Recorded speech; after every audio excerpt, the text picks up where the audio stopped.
This is the Commodities Institute podcast, and I'm your host, Emily Costa. Today is November 21st, 2025. As always, we're taking time to slow down, breathe, and truly understand the forces that shape the world's most essential markets. Because in commodities, nothing moves in isolation. Every shift in one corner of the world eventually washes up somewhere else. Today, I want to begin with metals because the dynamics we're seeing right now are a fascinating look into how market power is being exercised far beyond simple supply and demand. China has expanded its purchasing restrictions on BHP iron ore, and while the volumes involved are quite small, the political message is anything but. China's state-owned iron ore buyer, China Mineral Resources Group, has told mills and traders to stop buying BHP's Jinbao fines. That follows an earlier instruction banning purchases of Jimblebar blend fines. On paper, Jinbao fines are a niche product. The trade volumes are so modest that analysts rarely track them. But that is exactly why this move matters. China can apply direct pressure on BHP without causing widespread disruption across the entire iron ore market. These bans come as negotiations continue over the 2026 annual contract between BHP and China Mineral Resources Group. The timing is intentional. It is leverage deployed in a way that signals that China is not afraid to use its purchasing power when it wants to influence pricing or contract terms. And even though the products affected are low-grade ores, the market has still felt the ripples. Supplies of medium-grade cargoes at Chinese ports have already tightened since the first ban, and that tightening supported iron ore prices even as steel output in northern China fell to its lowest level since December 2023 because of severe weather. Now let's shift to power and natural gas, where Bosnia and Herzegovina is trying to fundamentally restructure its energy future. Bosnia relies entirely on Russian gas, brought in through Serbia via the Turk Stream pipeline. Gas accounts for about 8% of the country's energy use, and Sarajevo is by far the largest consumer. For years, Bosnia has debated building the South Interconnection pipeline, a link that would bring gas from Croatia and, importantly, from the liquefied natural gas terminal on the island of Krk. The project has faced political stalemate. The upper house of the Bosniak-Croat Federation refused to move forward unless a new transmission operator was created in the Croat-dominated part of the country, even though an operator already exists in Sarajevo. But this week, that deadlock softened. Leaders of the 5 major political parties in the federation, including Croat representatives, agreed on the need to push the project forward after discussions with the United States Embassy. US partners have even offered to develop, build and manage the pipeline. If that happens, Bosnia would gain a long-awaited alternative to Russian gas, something Washington has been encouraging for years. Energy diversification is not just good economics, it is geopolitical resilience.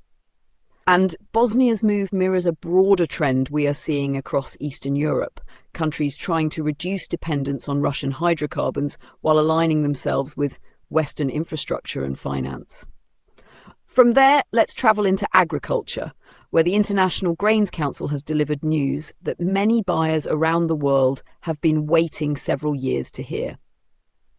The Council expects global grain stocks to rise in the 2025 to 2026 season, marking the first increase in 4 years. That expansion is driven by stronger wheat and corn harvests.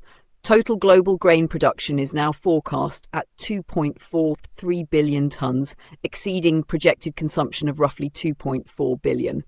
Wheat production is revised upward to 830 million tonnes, helped by better crop prospects in Kazakhstan and Argentina.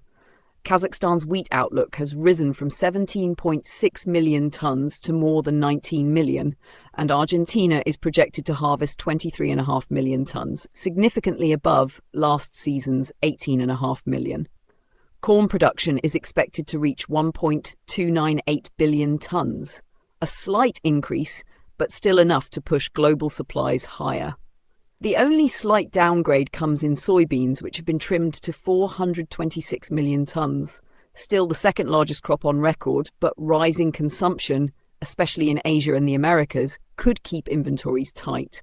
Meanwhile, in the dry freight market, South Korean importers are actively securing animal feed corn. The country's major feed mill group, in partnership with Cargill Agri-Purina, has issued a tender for up to 140,000 tonnes for April arrival. The sourcing is restricted to South America and South Africa, and the shipments are divided into 2 consignments. This follows another tender by a separate Korean group looking for over 200,000 tonnes.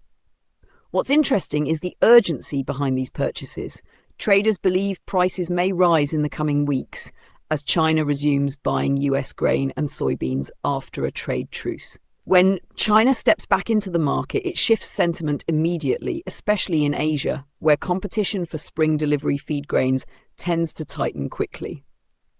Let's move now into oil, where we saw 2 major developments that speak to the evolving geopolitics of crude supply. The first involves India's Reliance Industries, which has stopped processing Russian crude at its massive Jamnagar refining complex. Reliance normally buys nearly 500,000 barrels a day from Rosneft under long-term agreements. But with new US sanctions targeting both Rosneft and Lukoil, and European rules tightening around refined products made from Russian feedstock, Reliance is shifting fully to non-Russian barrels for its export refinery. That transition is complete, and it comes ahead of sanctions deadlines. Europe accounts for over 1/4 of Reliance's export sales, so compliance is not optional. This is a major realignment. For much of the last 2 years, India absorbed record volumes of Russian crude at discounted prices.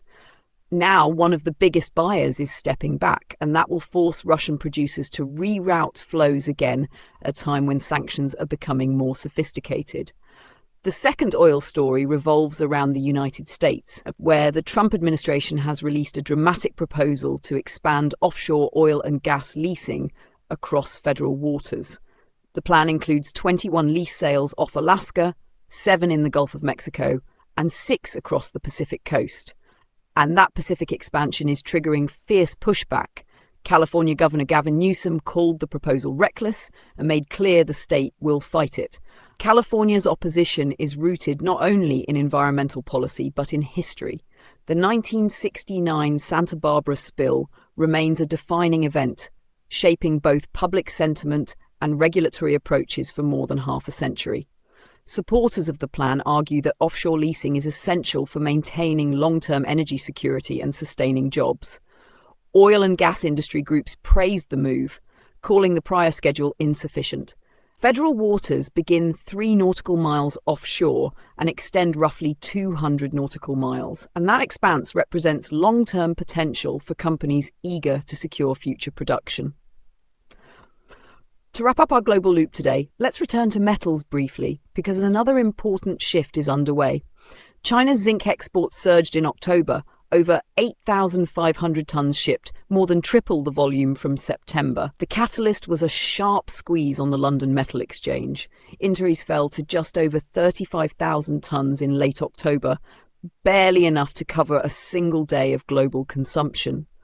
That sent spot prices soaring, with the premium over the 3-month contract exceeding $300 per tonne at its peak. Once again, China's smelters responded by selling into the tightest part of the international market. Domestic production reached a record high of 665,000 tonnes in October, but local demand remained weak due to ongoing challenges in the property sector. These interconnected stories, China's iron ore tensions, Bosnia's pipeline push, global grain shifts, India's exit from Russian crude, US offshore drilling plans, and Chinese zinc exports, give us a sense of how dynamic this moment is for commodities. Supply chains are being rewritten, energy dependencies are being reconsidered, and even small policy changes are reverberating across markets. That's going to do it for today's episode of the Commodities Institute podcast. I'm Emily Costa. Thank you for spending this time with me and for taking a moment to understand the deeper movements that are shaping our world. If you found this episode valuable, be sure to subscribe, share, and leave a review.